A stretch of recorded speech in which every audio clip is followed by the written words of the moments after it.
Good evening, ladies and gentlemen. Welcome to Atlantic Bushcraft Adventures. Tonight we are on episode 303, and we're going to be chatting a little bit about nighttime navigation. Now, in the past, we've always said at night your best bet is to stand still. It's kind of a no-brainer. If you're going to be wandering around at night, things are dark, it's way easier to get hurt. Like, you know what I mean? You can't see what you're walking along. But there are certain situations where you may need to be traveling at night. Some things that just come to mind to me is like a form of a natural disaster, like perhaps a wildfire spread, or maybe some flooding, or a landslide, or there's maybe there's a medical condition. There's an emergency for medication or something like that. There are some reasons where you may have to weigh out: should you move, should you stay? And I thought maybe we talk a little bit about the options you need to weigh, and if push comes to shove and you decide you gotta go, what's the best way to try and do it? Because we were just talking before the show, there's really no best method. There's just lessening methods to hopefully mediate your risks. Yeah. And I guess let's set the scenario, because we could get into the why way too long. Yeah, you are in the woods, you're a ways away from your vehicle or whatever, and your decision is you have to go back for whatever reason. It doesn't matter, and it is at night. And one thing that we've always said, and I think this is a good start point, is assess the situation. You have to stop and really take a look at your whole situation and make some decisions. What gear do you have available to you? What gear do you really need to take? Can you abandon any gear? This is going to be harder than a day walk, because it is at night. Your vision is going to be limited. Things are going to be harder to do. So if you have a heavier pack, if you have more difficult stuff, that's going to add to it. You're also, at being at night, you're probably a little bit more tired. So you have those considerations. So if you have to move, really try to minimize what you have to take, and give yourself the absolute best method, or a chance of doing this successfully. Nothing. We got Andrew joining us again in the comments. The fellow from last week that I couldn't pronounce the last name. Still can't. No. I know he told me, can't remember it. I apologize. He just gave me the free pass. Don't worry about the pronunciation. So we got Andrew joining us and Danny joining us in the comments. But yeah, there's definitely some things like, and not just a knee-jerk reaction at this either. Sit down, really think about it, because there is a lot you do got to weigh out here. It really does come down to, is it a life-over-limb situation? We use that in first response all the time. I mean, if somebody's going to get further hurt or possibly lose their life, then you're allowed to take some risks. And I'm very simplifying this, folks. That might mediate that. Like, what is the greater risk? And you really have to sit down and think about that, because there are a lot of things at night that you have to think about that you don't necessarily think about during the day. And like I said, we already talked about the common one, which is it's dark, you could trip. But there's other things too, and this is one that I was talking to you about, Ben, was as you're navigating at night, even if you have a compass, what you're taking for points and plots to try and run a straight line, you can't see as far. So though you still may be following let's just use north for simple terms, a north direction, you're kind of zigzagging it, which means you actually have to have a wider berth as you're traveling at night. You can't beeline it to a specific location as easy as you can during the day. You just can't see, you know what I mean? So yeah, you have to allow for that sense of error, or at least a percentage of error while you're navigating, or at least that's what I found to be true. And I guess before we go on, I would like to say, I am going to draw on a little bit of Ben's expertise here. He has done search and rescue, so I am going to rely on you to correct me if I get anything wrong here, Ben. I'm just kind of giving what I've always used with natural resources and my own personal experiences. So, I mean, the first thing, it is night. So the one thing to think about is it is dark, right? So do you have a light source? And if you have a light source, is it liable to last the entire journey back? Do you have backup options? Do you have spare batteries? Do you have multiple lights? And is the light necessary at this moment? So if you have to ration it. If it's a night with a full moon and it's clear and there's lots of stars and it's a clear path, maybe don't rely on the light as much. But if you're going through like deep woods, you are going to need that light. You're going to need that light to see your compass. You're going to need that light to see any mapping you have. You're going to need that light to identify waypoints. So really take into consideration those things. To sort of shore up your footing, if possible, I highly recommend a stick, a walking stick, a hiking stick. It is something that you can test the ground in front of you. Um, One of the things, Robert, you mentioned is I have some experience. I have done night searches. I have done searches where we are in the deep woods looking for a lost person. And I have found times, multiple times, where the next step could have been my last, where stepping would have been, put my foot in a hole, most likely broken a leg, or caused me to fall off the trail. A stick allows you to sort of probe the area in front of you, see if there's tripping hazards, see if there's drops. You can use the stick not unlike a blind man would use to navigate, um, the regular environment. It's you're not trained to do that, so you're not going to be as effective. So you're also going to really want to slow down. Take your time, think about your steps, think about what you're doing. If you get rushed and panicked in a position where you can't see as well and you have other things on your mind, the risks go up exponentially. So the more you can stay focused and more you can use all the tools at your disposal, the better your success is to getting out safely and soundly. So No, and I completely agree with that. You're definitely going to have to slow down. And that's another expectation to weigh out when you're making your decision. Realize you are going to go significantly slower at night, in the day, even with good traveling. You have to be more sure about your footing. Something as simple as just stepping on an odd rock. You could roll an ankle, and now you've further worsened the situation. Once again, another risk. Another risk, and I'd like to talk about, is something else we talked about before the thing here is, depending on your environment, there are predators that will come out at night that you may not have to contend with so much during the day. Now, here on the East Coast, I'm going to, admit, things are pretty good. Worst thing I got to worry about is some coyotes and a black bear, which at the big picture of things really ain't that bad. I've walked around in the night, had very little fear.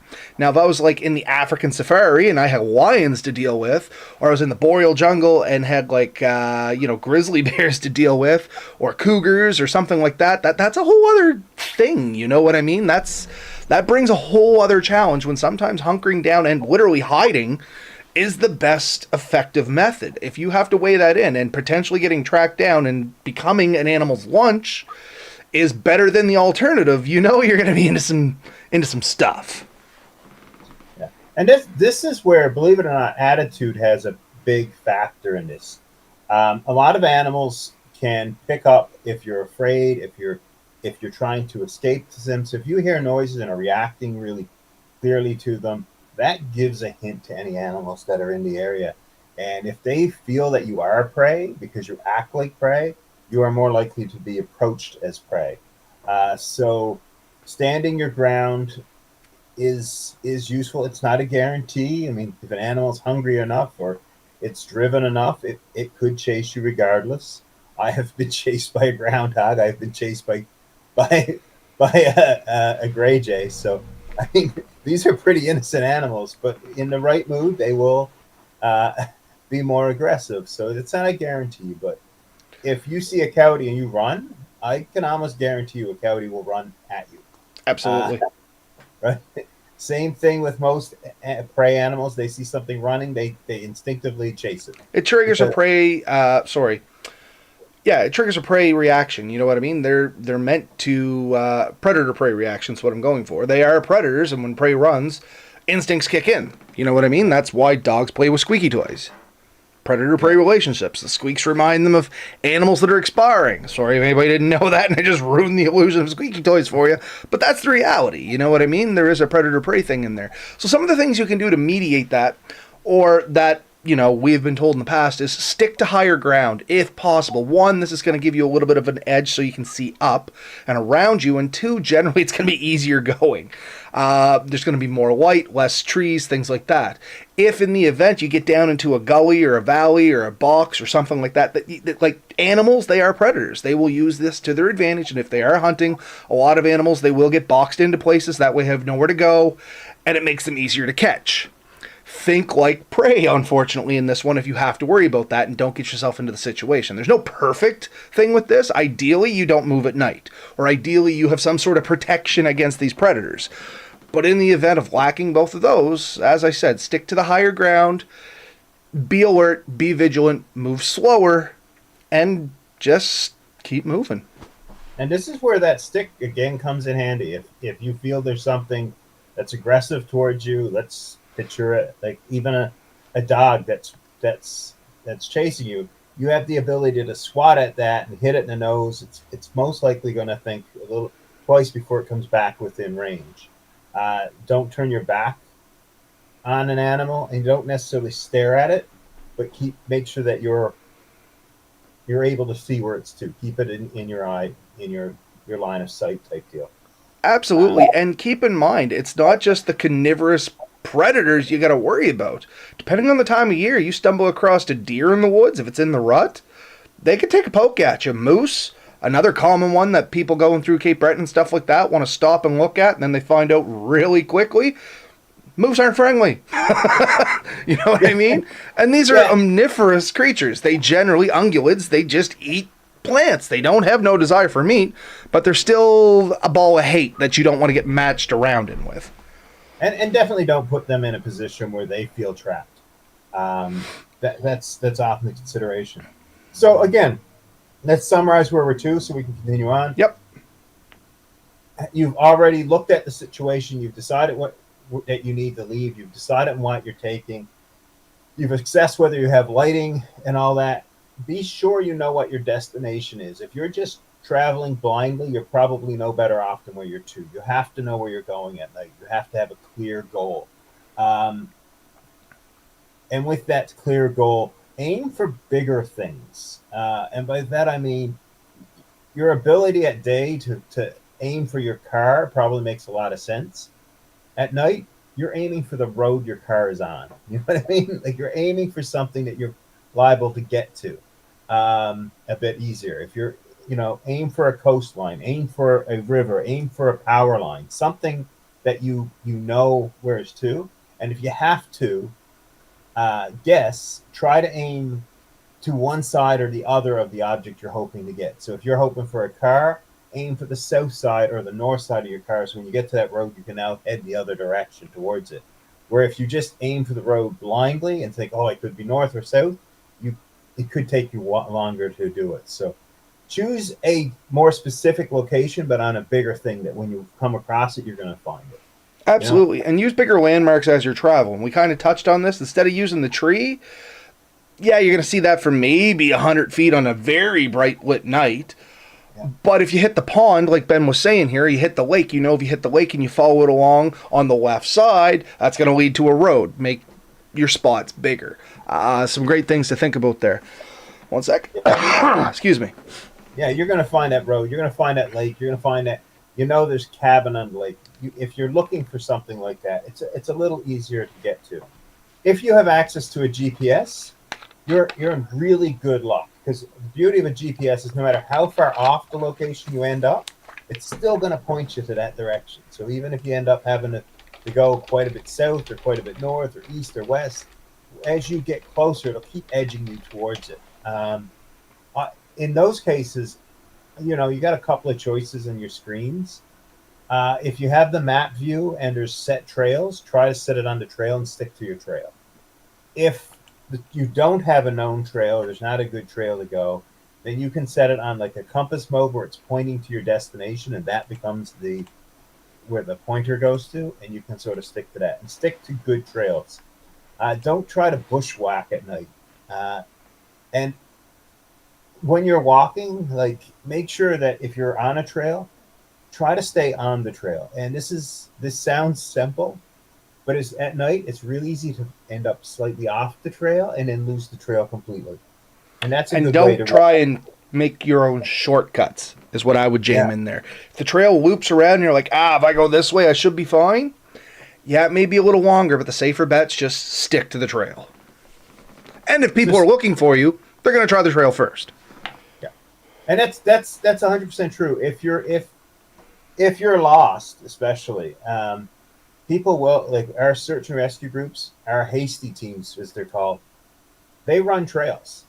They're not going off trail looking for you. They're looking for sign on the trail. If you have to leave the trail, mark it well that you've left that trail. We've often said carry flagging tape and a pen if you can.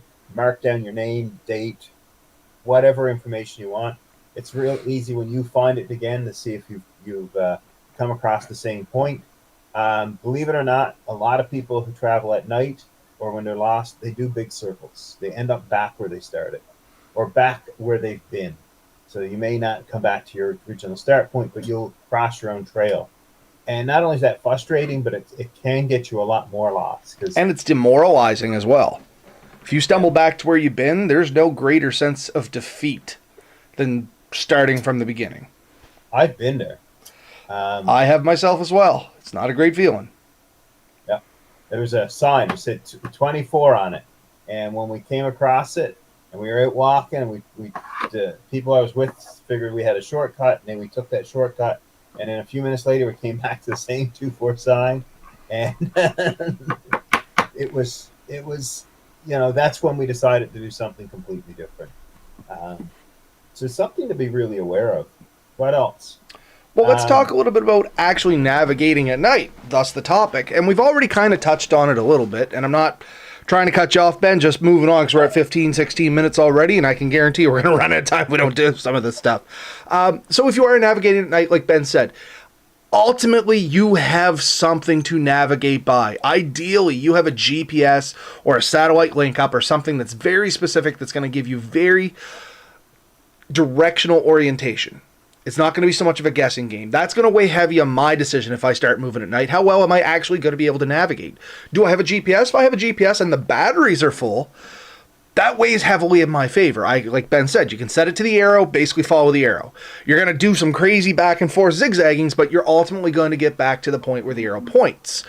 Now, do you have just a compass and a map? Well, you know what? Now that I only have a compass and a map, I could probably do it, but now we come into that sense of error. I have to allow so much error when I'm traveling. My landmarks have to get bigger. Now I'm not so specific on my direction, so if I have, potentially wander into a swamp that I want to go around, well, how far am I going to offset myself before I get to the other side of that swamp? These are all things you got to worry about. Let's talk about if we have nothing. If you have nothing to navigate by, you are in an incredibly high-risk situation because you are basically floating blind. And a lot of people are going to say, oh, I'll just use the stars, which is good and dandy providing you know how to do that. That is something you have to learn and practice before you ever need to rely on it as reliable navigation. It's not as easy as you think. Oh, you go to the end of the dipper and you're going to find the North Star, follow the North Star. Do you know where the dipper is? Do you know where that dipper is in relation to the hemisphere you're on? You know what I mean? The time of year, there's different things. Yes, you can use Polaris, the North Star, to navigate a little bit, but you have to be faithfully able to identify it. You don't know how many times I've gone out and people are like, oh, we can just use the North Star, and then they point out a star. It's the brightest star in the sky, and you're like, that's south. That way's north. You know what I mean? No doubt. And here's one of the interesting things. If you do have a compass and landmarks are hard to find, and you know the direction you want to go, if you can pick a constellation, and even if it's not a real constellation, but something that you can identify and you sight to that is probably your best guide to that direction. So dial in on the compass where you want to go, pick out a shape of stars, and make sure you can identify those from, a dozen times out of a dozen. You want to be able to get up and lock into those stars. But keep in mind that even if the sky is beautifully pure and clear and those stars are super visible, as you start walking and tree cover comes along and a cloud blows in, you could lose that one means of travel really quickly. So it is good because it's going to keep you moving in an east or west or south or whatever direction you want. If you can do that, it isn't guaranteed to stick around for more than a few minutes, depending on where you're in the world. Some places you get a clear sky much longer, but it is good to practice and at least start identifying a few. I probably have about 5 to 10 constellations that I could say I could regularly find. And I think it's closer to 5, to be honest with you. I was going to say, Melissa is super heavy into astronomy, and Lily loves it, and I bet you I can only identify 5.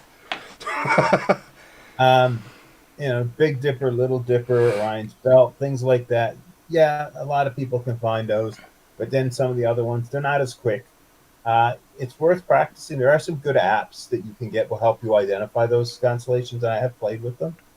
And you would be surprised how many times I've been in an area and thought I'd be able to see the stars, and landscape alone has eliminated a chunk of the sky that I'm used to seeing, and it makes it harder. So if Altitude you're can on make the a big water, difference too, depending on where you're at. You know what I mean? Lower areas, you may have clouds or fog slightly above you. yeah. So that kind of does work. The other navigation thing is natural landscape features, rivers, slopes. These are things you can identify day or night. Sounds, if nothing else, um, shut up, close your eyes, and listen. If there's a highway or a town or something nearby, you'll probably hear some sound towards that, and that can help you guide your way. I've often been able to find people, things, and animals just by listening. Okay, so we have a question from the side here. And I know what I'm going to say about it, Ben, but I'm actually going to have you weigh in on this because I think you'll give a much more professional answer to this one. So Danny asks us, would it be a good idea to preset your compass at your starting point before heading into the woods? So basically take a bearing before you go in and know where you're to before you go to where you want to be.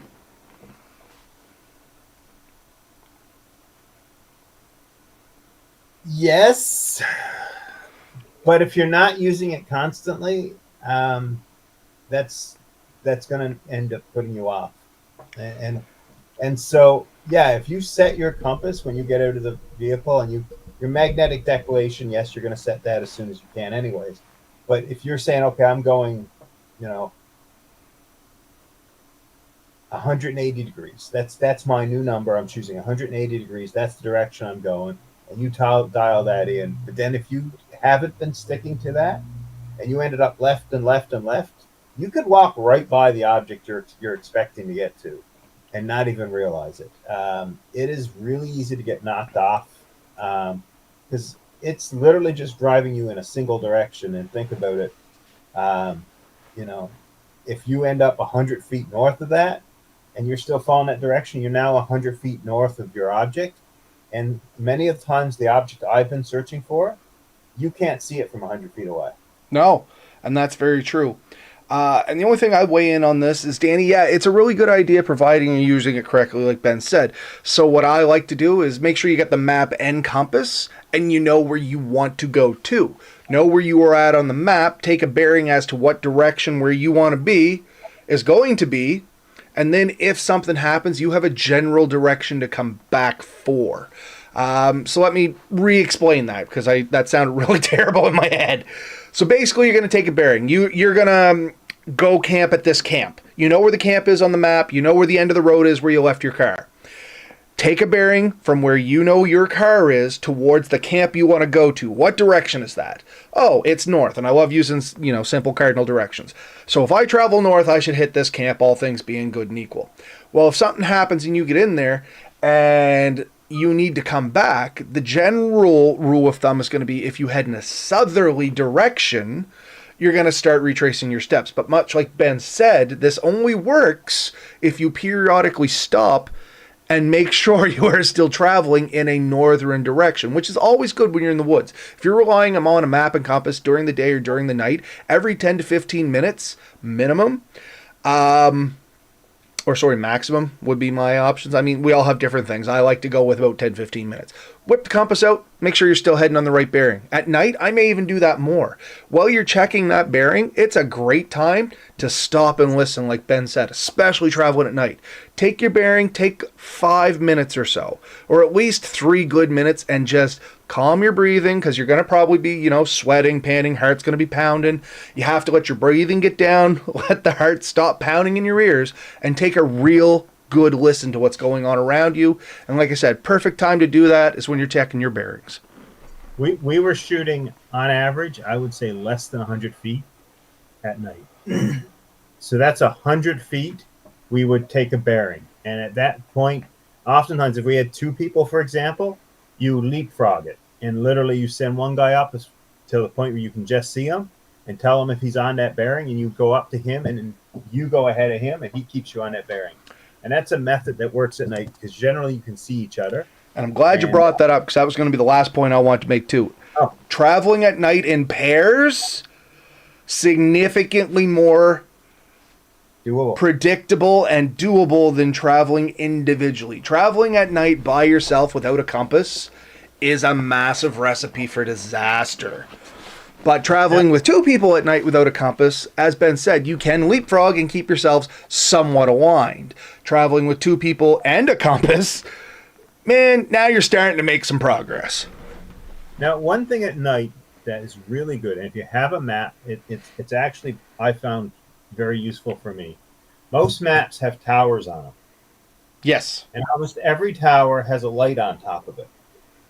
So if you've been paying attention and you have a good idea of what towers are in the area, and you can sight in a tower or two, and you have a pretty good idea which tower they are, with a sharp straight edge and a good pencil, take those two bearings, and you should be able to locate yourself on that map. So if you are ever lost at night, especially, you can do that. Also, if there's other known points that you can pick out, maybe it's a town, maybe it is a star that you know the direction of, that's a bit trickier.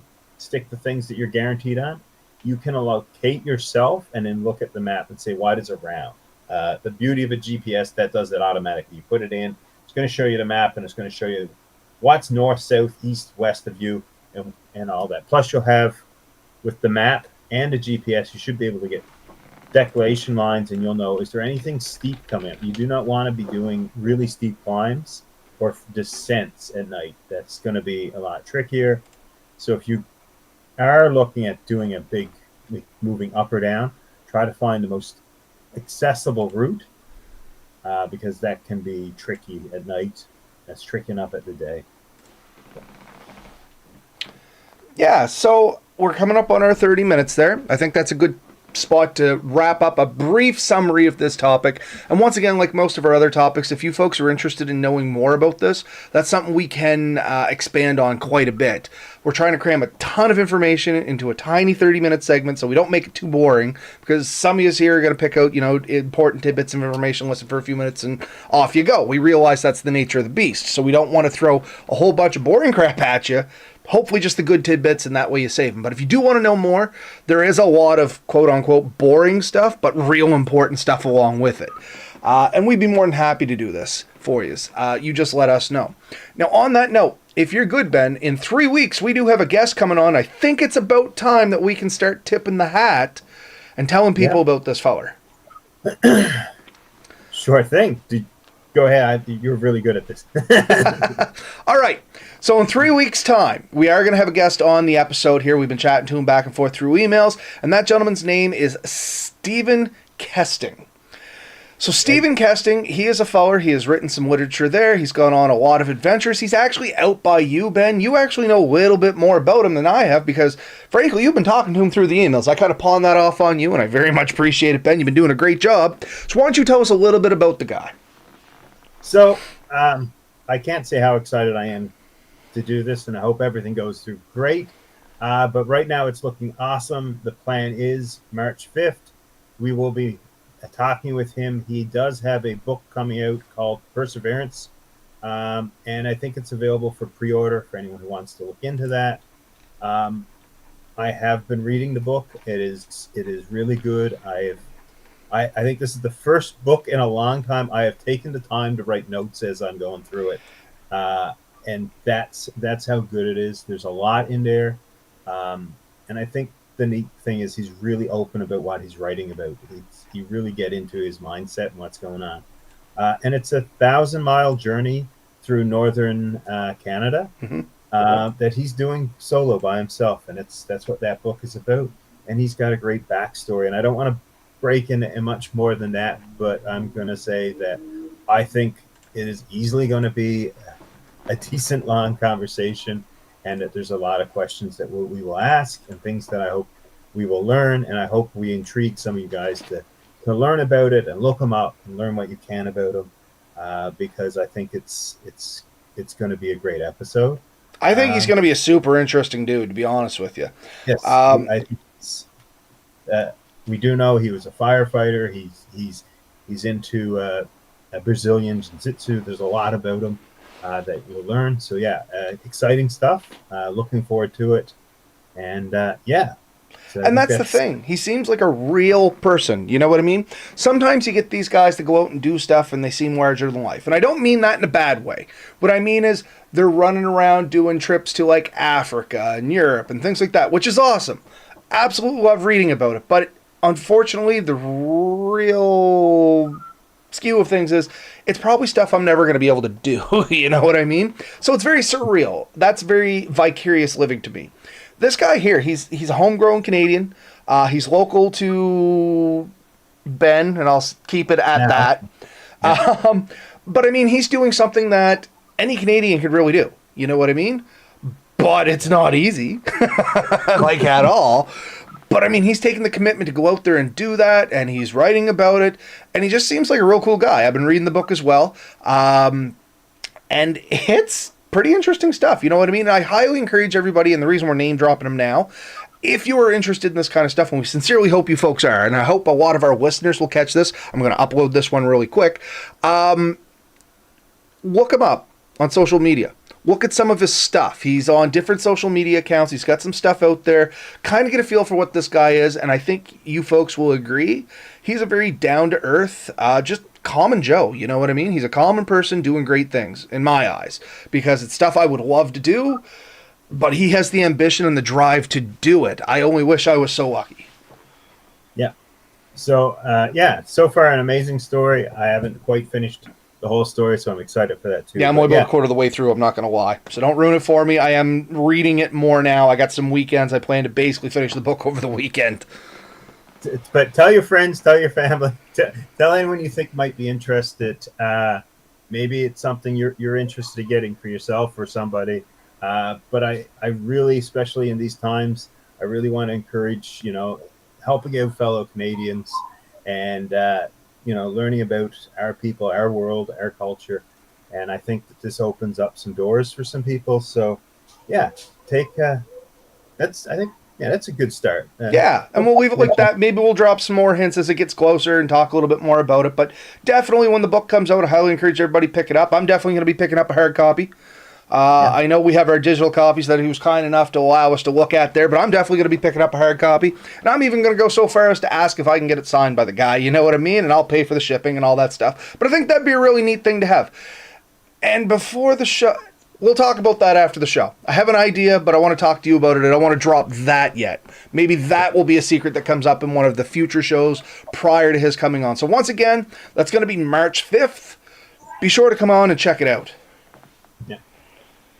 Yeah, and there was one thing I wanted to say, and now I forgot what it was. I threw you off topic, didn't I? Yeah, that's okay. I have that habit. I'll bring it up next week, I'm sure. All right, if you remember what it was, I'll tag it into the comments of this one, and we'll bring it up at the start of next week's episode. So Let's see. Feel free to start sharing on my page. Oh, yes. Thanks, Danny. I know, bud. I'm real hesitant to advertise on other people's pages. I love when you folks advertise for me. I feel like I'm forcing our topic down other people's throats when I do that kind of stuff. We used to do it on Nova Scotia Bushcraft. Got some weird feelings from it, and I don't like doing it. Lawrence is an amazing guy over there, and he's been posting the links up. And once again, thanks, Lawrence. I absolutely love the publicity. We absolutely love the publicity. I just don't like doing it myself, honestly. We did. And not from any of the administrators on Nova Scotia Bushcraft, but we did get a couple of negative comments of people posting, and at one point, like some people didn't think that was what it was for, but Lawrence and them have stood up for us and confirmed that we had permission for it. But yeah, we are not the greatest self-promoters. No, and it's never been about. Anyway, that's a topic for a whole other thing. We've said it all kinds of times. You guys know. Anyway, for this week, folks, hope you got something out of this. Like I said, if you want more, let us know. And hopefully we see all these plus a ton of new faces for March 5th.